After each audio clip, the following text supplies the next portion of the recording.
And of course, we begin here. The death toll from the shooting incident at the Mdlalose Tavern at Nomzamo Informal Settlement in Soweto has now risen to 15. The incident occurred just after midnight last night. Police say that the culprits used high-caliber firearms and randomly shot patrons at the tavern. It's not yet clear what the motive for the crime is. Let's then cross to our reporter who's on the scene for us, and we get more from SABC News reporter Ofentse Setimo in Soweto. Very good afternoon to you, Ofentse. All right, you've been on the ground for us throughout this day as, of course, the news came in about the shooting in Soweto. What is the latest that you can give us at this point? We understand that the death toll has now risen to 15. What's happening? Absolutely, Flo, and thank you very much for your time. Well, what I can tell you is that, the tensions that we saw unfolding in front of our cameras earlier on have definitely been quelled by active policing that's actually here. There's a lot of police that's actually on standby. If you can see on our shots, you can see that some members of the EFF came, carrying weapons. Some even have golf clubs at the moment as they were preparing for some sort of a confrontation with members of Operation Dudula.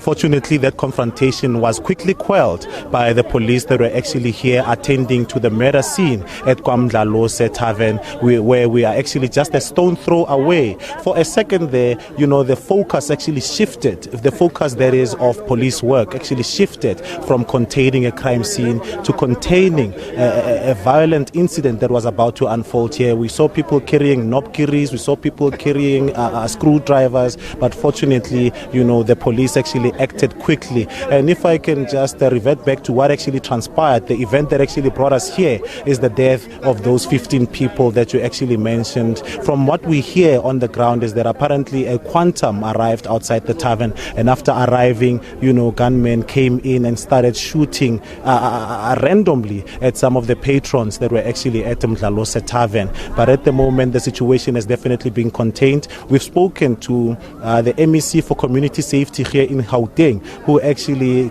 decried the proliferation of firearms here in Gauteng, actually saying, these incidents are actually on the rise, and she was citing the fact that, there's just so many firearms that's in circulation.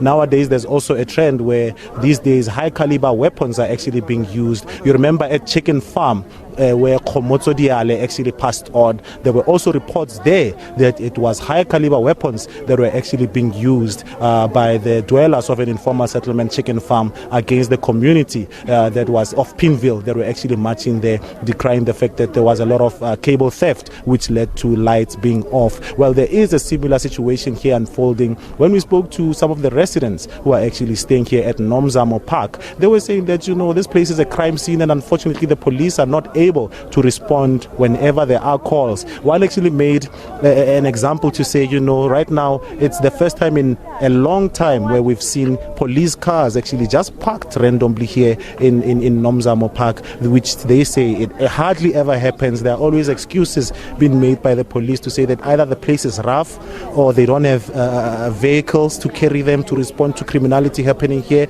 So you can just imagine whenever there's an incident of crime happening, the community have to use their own devices to ensure that they quell some of these incidents from happening. Apparently the area has not been with electricity for the past 4 years, and some of the community members were saying that the reason why they clashed with the EFF members is because whenever they were grappling with lack of lighting in this particular area, there was no political party actually coming to their aid. But today, because there's been a murder of 15 people and there's also elections happening shortly, there are some political parties that are coming to campaign. But when we spoke to this national spokesperson of the EFF following tensions that we saw happening here between Operation Dudula and the EFF, he actually explained that the sole reason that they came here was to give messages of condolences to the grieving families and to assess the situation on the ground, and also to get an update from police as to what transpired. But unfortunately, the local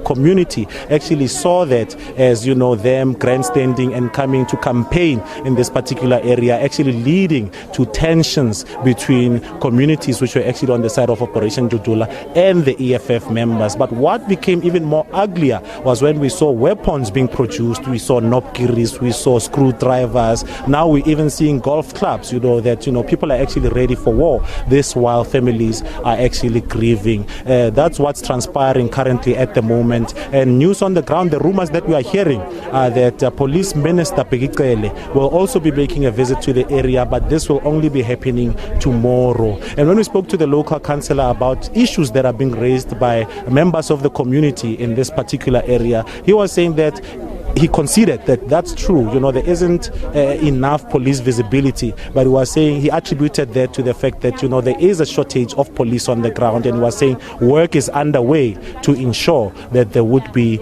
some police officers deployed in these particular areas as we see them, as it happens at the moment here. And the police commissioner also expressed concern about the number of mass shootings that seem to be happening here in Gauteng.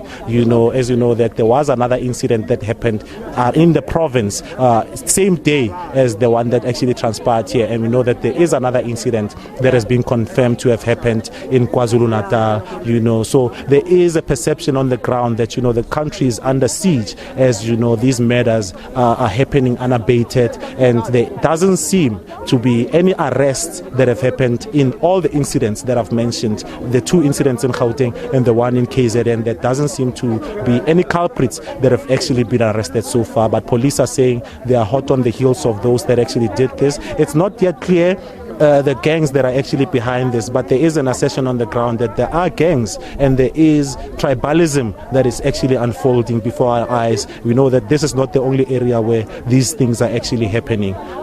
Back to studio.